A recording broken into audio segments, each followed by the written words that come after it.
एक बार की बात है। एक घने जंगल में चिड़ियों का एक गांव था। वहां एक तोता, एक मैना, एक बुलबुल और एक उल्लू रहते थे। सभी चिड़ियां मिलजुल कर रहती थीं, लेकिन उल्लू हमेशा चुपचाप रहता। एक दिन शिकारी जंगल में आया। सभी चिड़ियां घबरा गईं।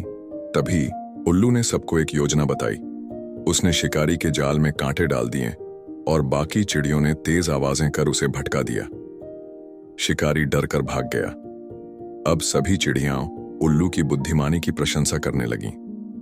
तब से उल्लू गांव का सबसे सम्मानित पक्षी बन गया।